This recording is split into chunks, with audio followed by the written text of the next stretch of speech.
Okay, can you hear me now? Yeah. Hello? Can you hear me? Yeah, we can hear you now. Okay, good.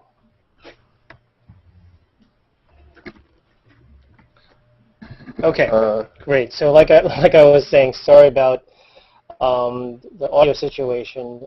My speakers are not working today for some reason, even though I can see my volume bar jumping up and down. So I have the chat window open. You can certainly type in any questions that may come up. And I'm basically going to go through a technical presentation just showing you how the Ericom AccessNow can really just provide additional value to the Chromebook.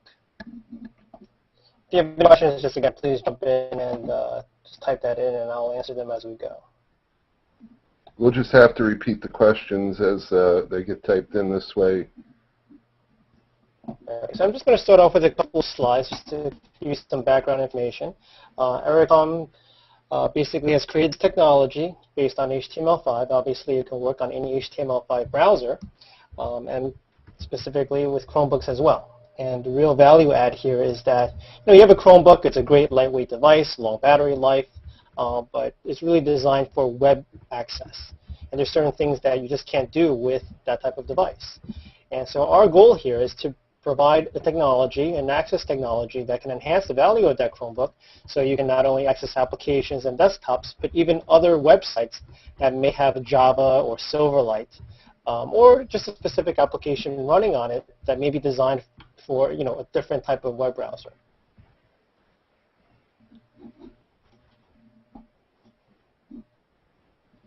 So this is just an image of what an AccessNow session would look like. You have a Chrome browser. Obviously, with a Chromebook, you just have your browser built right into the device, and then you just simply enter a URL. So for the end user, it's very, very easy to use. Practically everybody knows how to use a web browser these days, and if they don't, it's easy enough to learn. So just by putting in that URL, they can connect into an application or desktop to do their work. And that's typically a Windows application or a Windows desktop.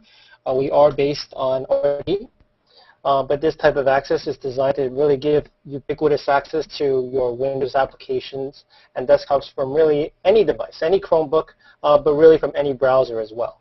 So it enables not only cloud computing by hosting these types of applications and data out in the cloud, but it really just promotes the whole bring your own device concept. You can literally take a Chromebook, a tablet, a smartphone. As long as it has that HTML5 browser, you can connect into a Windows application or desktop.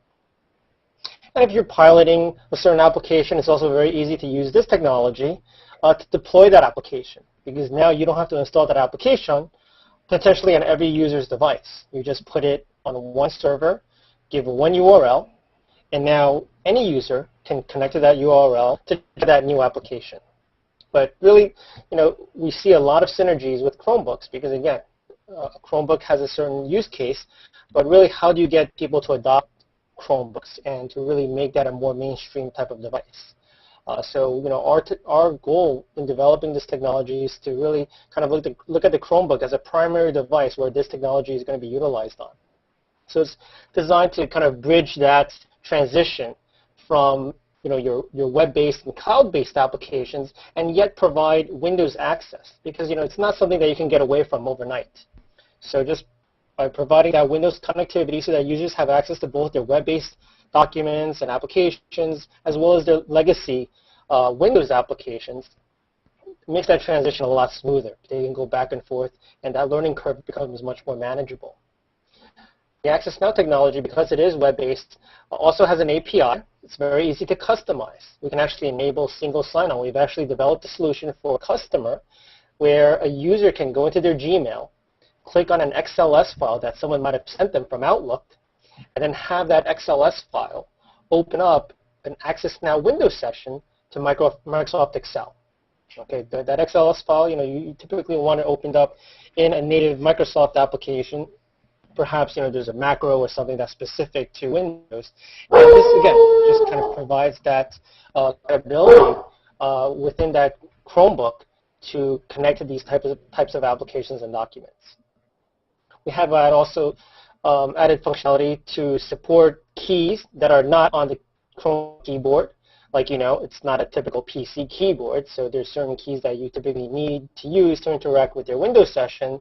And we've basically created some key combinations to substitute some of these keys, like the delete key or the page down key or the control keys, control home keys, for example. And the F1 keys, of course. So the idea here is to really make that Chromebook a useful device to connect to your Windows applications and desktops.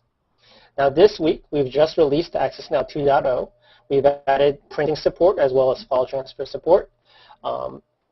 Regarding a Chromebook, you're really, using the Chromebook as an endpoint device rather than downloading files and uploading files. So the file transfer may not be as relevant, but it is there. But the printing is really cool because now you can take any print job in your Windows session and then send it to your Google Cloud printer. Okay, so you can actually print the document and then have that sent it to your printer. And you really can actually do this from any device that has that browser. So it's a really powerful feature. So we're actually going to do a quick install. I'm actually going to show you what it looks like to enable a Windows server for access. Typically, you need either a physical or virtual system running Windows and RDP. We actually do support Linux as well as an operating system if you have XRDP installed and enabled. And then once RDP is configured and running, you just want to make sure that any firewalls between that system and your Chromebooks have the firewalls configured. By default, we use port 8080. That can easily be changed to any other port, but that's what we use by default. There is a feature in the Windows operating system called network level authentication. It's a higher level of authentication. We don't support that just yet, so it's important to just disable that. And then lastly, for remote access, we do include an SSL secure gateway. So you can literally be on the road over the internet and then connect securely back into their private network to connect into their application or desktop. So what drives this is just a very simple service that runs on your Windows system. And if you're using Linux, it runs on your Linux system. It's what we call the AccessNow server. And it's a very lightweight service. There is a configuration console that comes along with it if you want to change the port or activate it or just restart the service for whatever reason. It includes a built-in web browser, and that's what enables a URL to be presented to the end user and then subsequently have the end user connect to the system. Okay, so we're actually going to do a quick install. It's going to take about 5 minutes. It's a really 3 to 4 step process. And you start off by just downloading the MSI.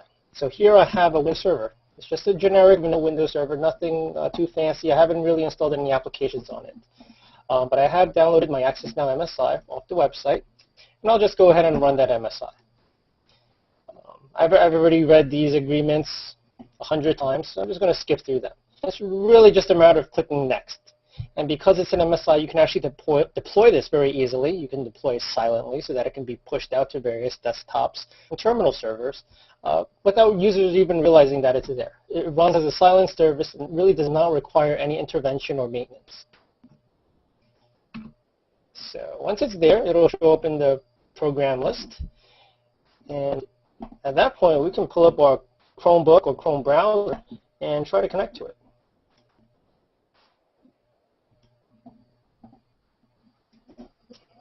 So here's my Chrome browser, and I'll just type in the address, HTTPS, address of the server. Again, it's listening over 8080, so I'm going to reference the web server.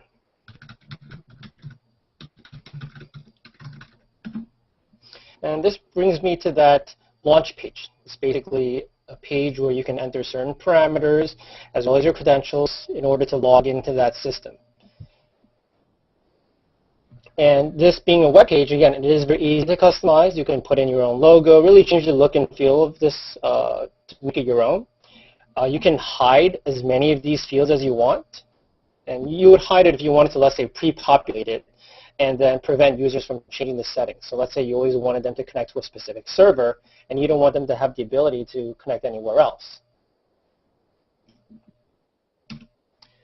Now, this is designed for any type of device that can support RDP. So Windows, obviously, that's kind of an operating system where most people use RDP with. And it's just, in terms of the commercial world, this is where, where a lot of businesses have a need for remote access. But whether it be Linux or someday a Mac, as long as they can support an incoming RDP connection, which is a very popular protocol, we'll be able to connect to it.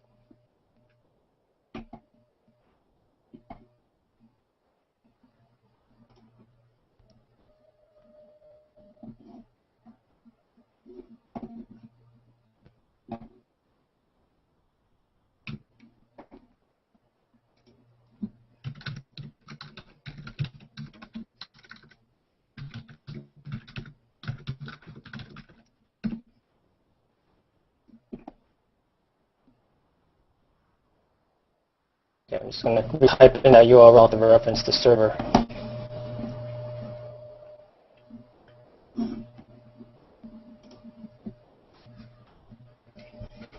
So just leave the field empty. You're actually going to use some of the default values. This is going to take the server name right off of the URL and use that as the machine that I want to connect to. And there it's basically bringing me to the Windows operating system. And once I'm here, I can pull up my documents and my applications in order to do my work. Now let me see if my Linux demo is up. Again, we can connect to any machine that can support RDP connection. Currently, Windows is obviously an operating system that supports this very easily. Linux can support this as well.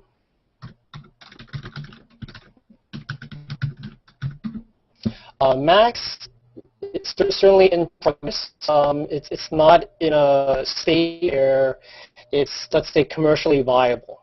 But we are working to make that, something that's easy to use and something that can be made to, as a solution for, everyday consumers. But for now, it's still basically a work in progress, and we hope to get there someday.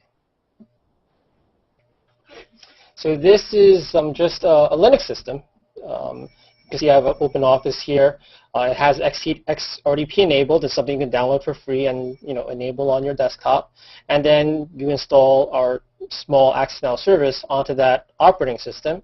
And then from there, you can connect into your Linux desktop. Again, I'm doing this actually over the internet. This help.ericom is actually a server in our data center. Okay, so this server is actually on my private network. So I'm actually connected directly to that machine in a secure manner. We actually support encryption both in the AccessNow service, or you can use our secure gateway. And really the main difference is that the secure gateway is typically used when you have a lot of machines, when you have hundreds and hundreds of these AccessNow enabled devices. That's where you would want to use a secure gateway.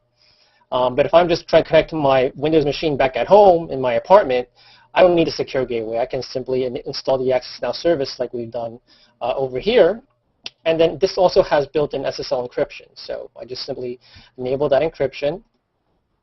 And then everything will be encrypted between the browser and the AccessNow service.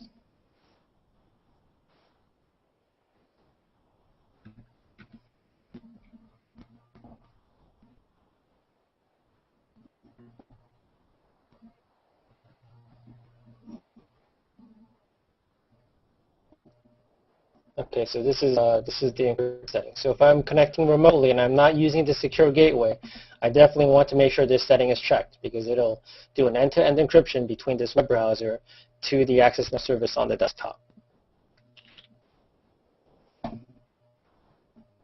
Okay, and one of the things with RDP is that it's secure, that we'll connect to this desktop. Nobody else can see what I'm doing. So it's not a shadowing technology. It's designed for kind of a one-to-one access. When I'm connected into my workstation, only I get to work on my workstation, and we don't have other people at the workstation itself potentially looking at the monitor, seeing what I'm doing. So that's why my previous set is disconnected. Now, once I'm in this session, I have one of these icons here to enable, both the clipboard redirection, which allows me to copy text between this remote session and my local device, as well as my upload and download capabilities. So this is, the capabilities, again, they work on a Chromebook. They're really designed for just Chrome. We're running on a typical, workstation, running on, let's say, a Mac, Windows, or a Linux device. So if I'm at home working on my Mac device, or if I'm here in my office working on this session, I can actually take this file, just simply right-click on it, and select the Access Now Remote Client option. And that's actually going to take that file and then stream it down to the web browser, and that's going to basically download that file onto the workstation.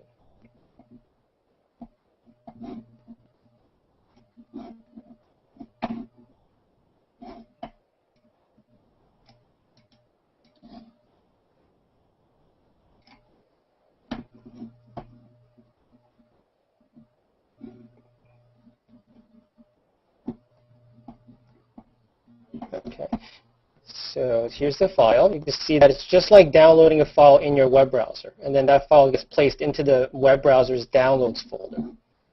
Okay, so it's again taking that file that's sitting on my remote system and then just pulling it down.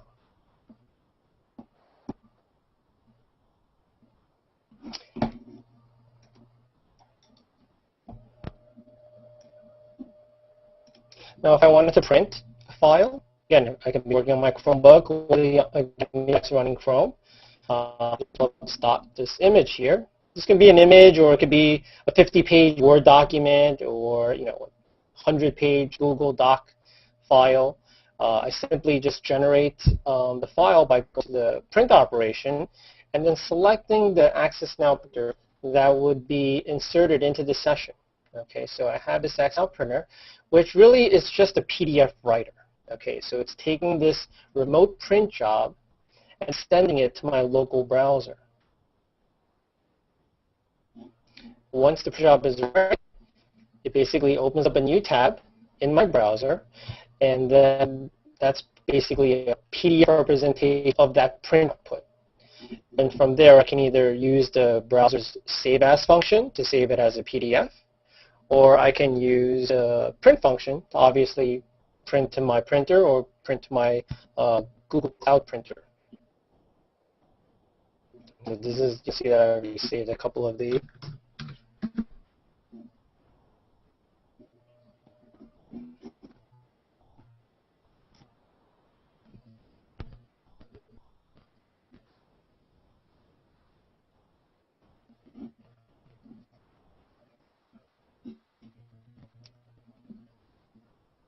Here I can acting a little bit slow, so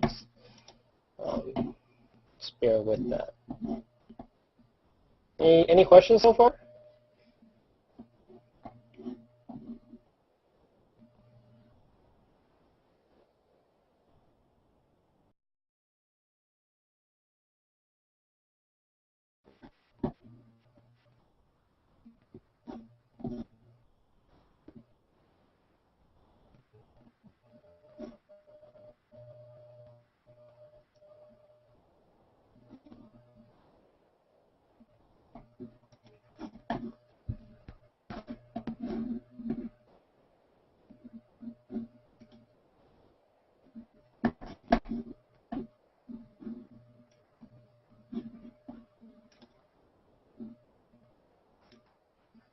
Okay, so when you initially download this, again, it's a very quick download, about 5 minutes to install.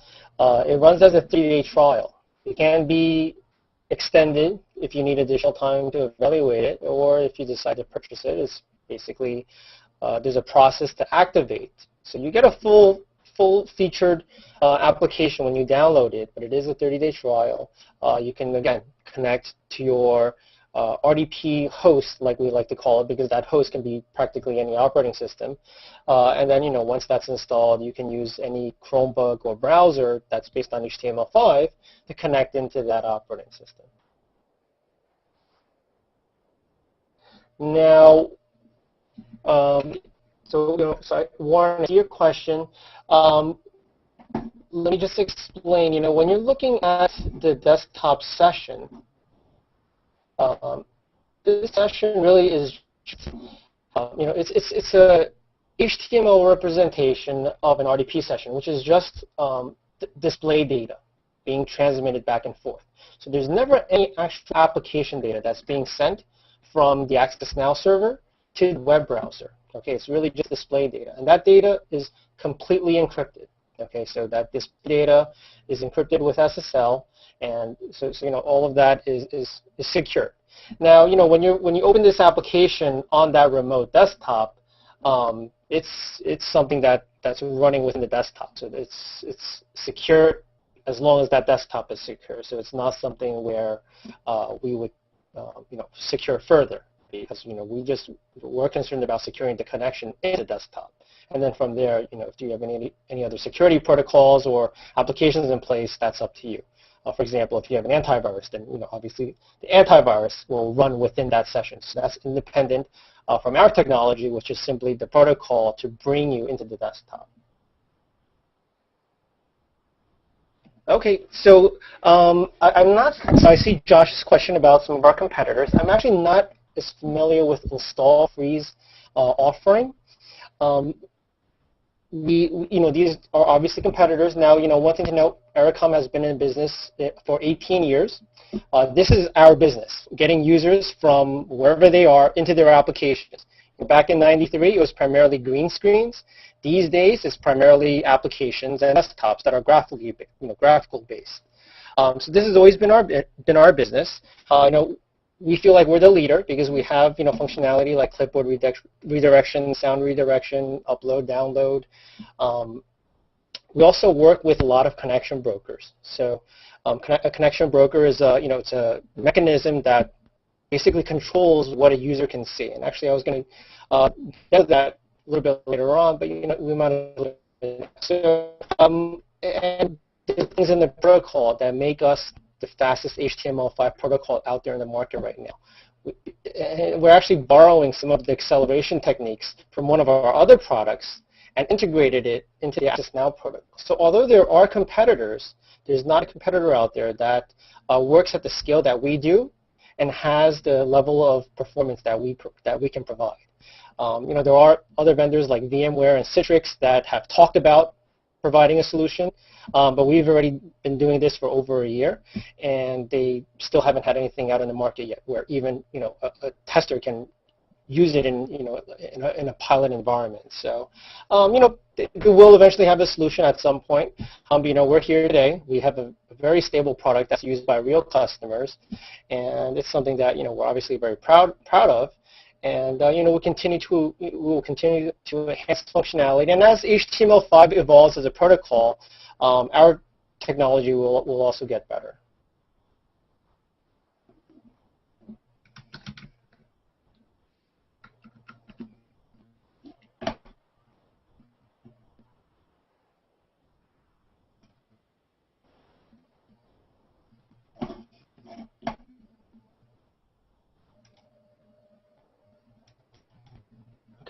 I would jump over to the connection broker side. Let me just give me a second here.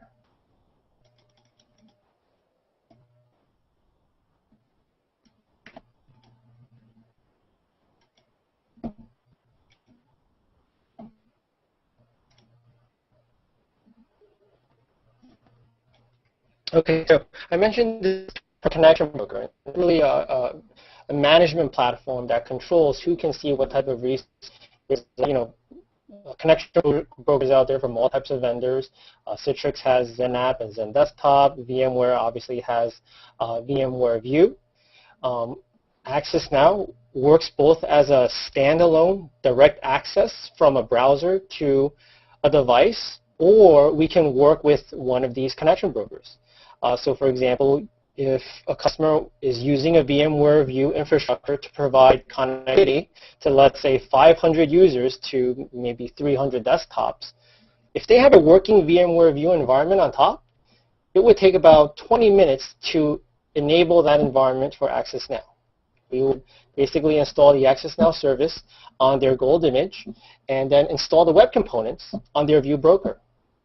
Really, 20 minutes is even a stretch. It can even be less than that. So just by installing these two components, they can now still maintain all the functionality with VMware View because we don't change anything fundamental in VMware View.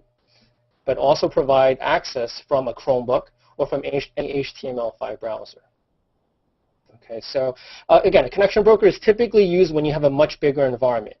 If I'm just using AccessNow to connect to my home machine, it's a one-to-one connection from here to my house, and I just enable that. I just configure my AccessNow for one connection, and I just tell my web browser where to connect to.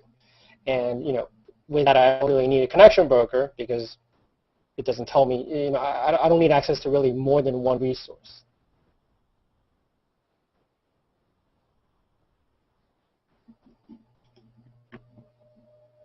Right, so we do have, again, AccessNow standalone, which is typically for individual users, smaller deployments, small to mid-sized companies, and then we have the connection broker capability, which both on the VMware View. We support all of the VMware View functionality, so whatever you have working in VMware View, it'll be compatible with us as well, such as RSA Secure ID two-factor authentication. VMware View has their own security server for remote access. However, that does not support WebSockets. So we provide an Ericom secure gateway that can work side by side with the security server, and this does support WebSockets, and this is what enables the connectivity from the web browsers back into those View desktops. Now, one thing to note, we use WebSockets as the primary protocol for communication between an HTML5 browser and our service. However, if for whatever reason you're using a browser, there's one browser out there that doesn't have WebSockets enabled by default, we can fail over to HTTPS mode. Okay, it'll be a little bit slower, but it works just the same. So always try to use WebSockets first because that's the best performing protocol. But if that's not available for any reason, we'll automatically fail back to HTTPS mode. Now, we also have our own connection broker, and this is like Citrix XenApp if you're familiar with it. It basically provides access to both Windows applications as well as virtual desktops or physical desktops. So this is where I want to demo. This is my PowerTerm Web Connect, basically my login page. And again, being a web page is very easy to customize. You put in your logo, put in your user agreement. Now, when you're dealing with a large organization, you always want to log in with a certain set of credentials. Okay, so the connection broker will authenticate the user before they can even touch any resource out there, before they can touch a document or even get to a desktop's login screen. Okay, you really want to have that layer of security to ensure that the user's valid before they can even go near a system that has an important application or has some critical documents. So that's what the connection broker does, and along with the secure gateway, it really secures the front end between your remote users and your internal systems running your applications and posting your documents. So now that I've logged in, based on my user credentials and my group membership, I see a list of applications and desktops that I have access to. Okay, now, when my colleague Tracy logs in or my boss Brian logs in, they can see a very different list of resources because this is based on your group memberships. I'm part of the IT group, so I see a desktop related to the IT department versus someone from sales will see applications that are related to sales. And then from there, it's really just point and click. I mean, the interface is designed to be very simple. We try to take a lot of the support overhead away from the workstation and then move the configuration into the data center and into the IT person's hands because they're qualified to deal with these technical issues. So you don't have to worry about downloading components and then setting up proxies and configuring various settings. You simply give them a URL in an HTML5 browser or a Chromebook, and they're off and running. They just have to remember credentials to log in.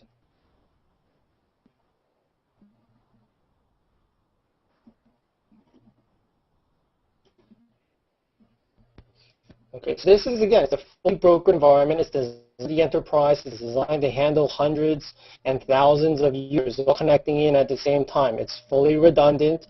You can have multiple servers working together. If the server ever goes down, the other servers simply pick up the slack so that there's always high availability.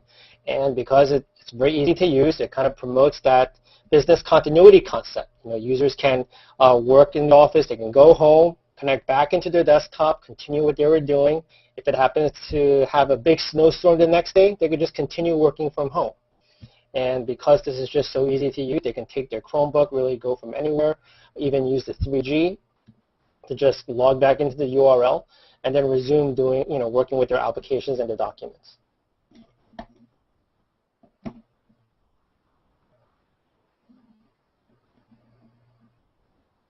So, right now, in terms of the connection broker arena, I mean, we're really the only vendor out there that can provide this level of functionality.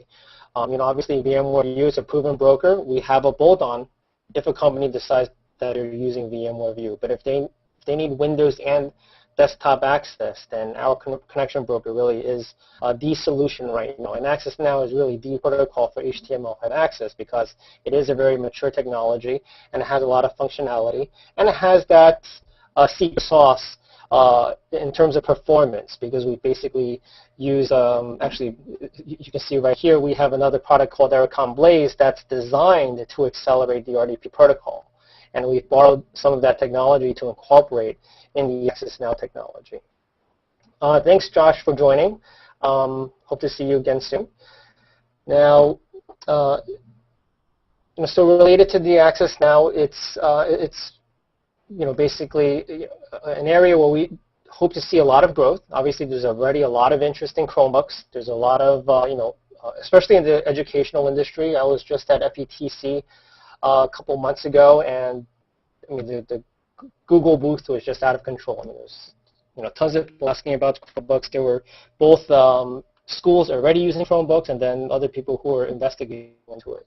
So we've had a lot of traction working with these evaluators, and it's something that's very exciting for us. So we hope to really join and be part of the Chromebook community to help not only push it because it helps us as well, but to just help educate potential users on what it can do and what the possibilities are. And we hope that we have a very valuable solution to really, help these end users get the most out of that Chromebook device.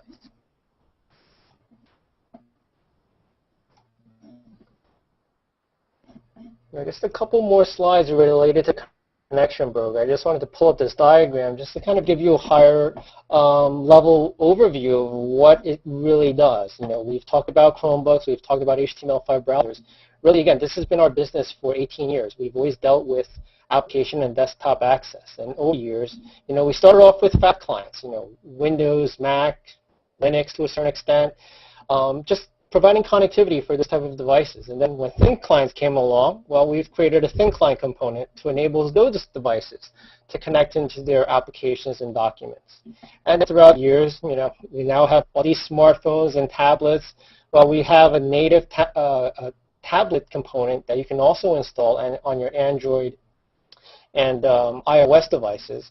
And then lastly, the HTML5, because Chromebooks are really having such a big play now, that kind of fell into that opportunity because that's becoming a very popular device as well. But I just wanted to show you the tablet device because obviously this is another area where there's a lot of traction. I'm sure everybody out there who has a Chromebook has a smartphone or a tablet to go along with it, to do other things. And so there's actually native applets that you have that we have on the iTunes store in the Android market where you can simply download for free. And this enables you to just make an RDP connection into a regular RDP system, or if you're using our connection broker, you can actually specify a Power2 Web Connect connection or a VMware View connection to connect with that desktop. And so, when you're using a native component, you're going to get a little bit more functionality, and you're going to get a little bit better performance because it's a native connection from the device to the actual host. This is when you're using AccessNow. We're using the web browser as the client, and the web browser is a very secure application, but there are also some inefficiencies in doing that. We have to work around some of their security mechanisms, and we have to really we have to make that transition from WebSockets into RDP. So it certainly works well enough, but it's not going to be as efficient as if you were using a purely native client designed for a specific operating system. Okay, so just to kind of summarize what we've talked about, I've tried to present enough content for 45 minutes and try to convey really the two major technologies here. The first is just basic access using AccessNow, connecting your Chromebooks and really any HTML5 browser into a Windows, Linux, and very soon a Mac system that's running RDP. And RDP, again, it's something that typically comes included with a lot of operating systems, and if it doesn't come included, it's easy enough to enable. And then for organizations that have a greater need for security and for managed access, that's where our connection broker comes in. And obviously, like we've mentioned, AccessNow works not only with our broker, but really with a lot of the industry brokers out there. And just to reiterate, this is something we're very proud of. We have been in business for 18 years. We have strong relationships with a lot of customers, both small and large. And we actually have customers in over 45 countries now. So it's Ericom's definitely a vendor that's here to stay. We don't plan on going anywhere, and we definitely plan on making our technologies better and hopefully growing along with them. Okay, so thanks again for joining. I really wish I could speak with you guys, but I'm going to try to get the speaker thing figured out. Have you seen any questions come in at all? Warren, I see you had a question about the Cloud Internet Explorer app.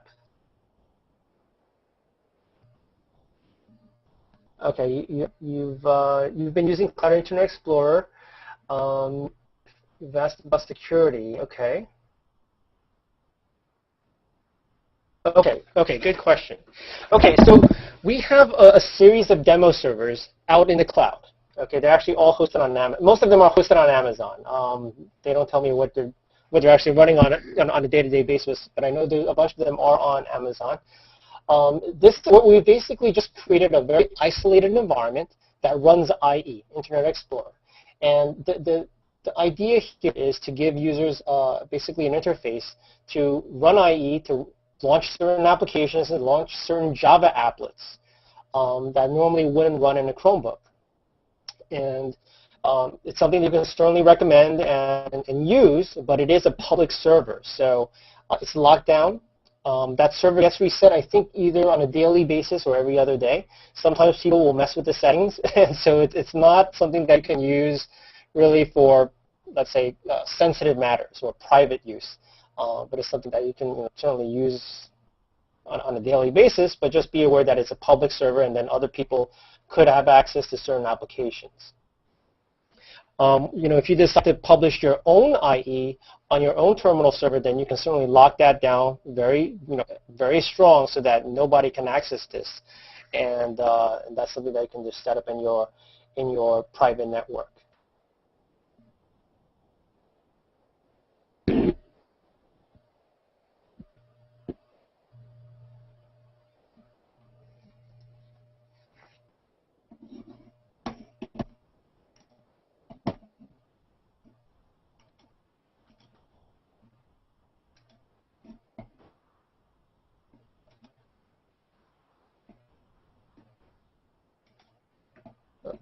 I want to bring up one more slide that talks about security. Okay. We've talked about the connection broker, and we've also talked about the security. Okay, how to use WebEx with your Chromebook. I assume using Cloud Internet Explorer, you cannot get a recorded program on WebEx to run.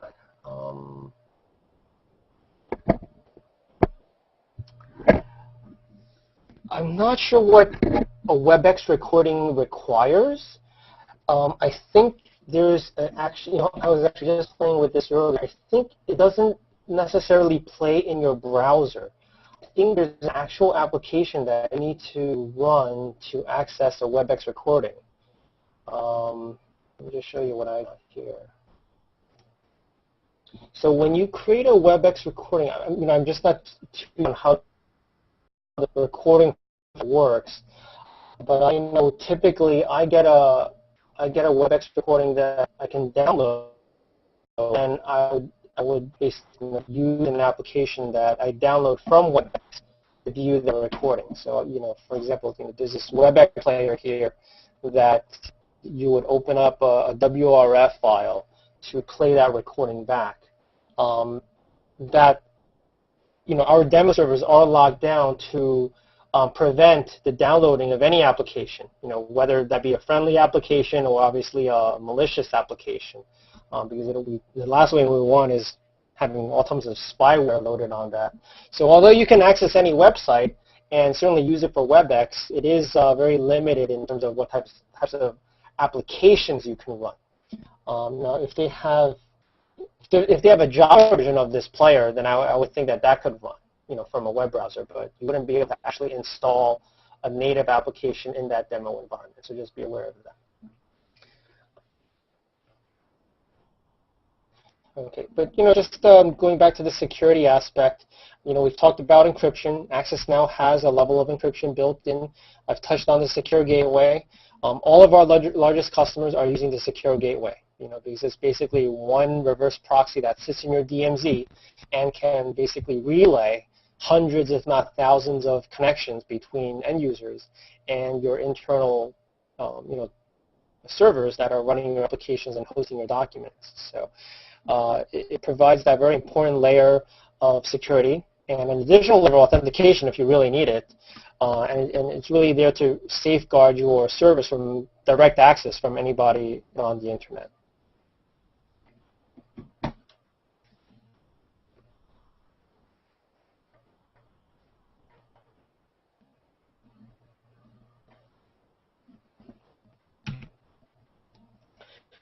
Okay, guys, any other questions? I don't have any more questions.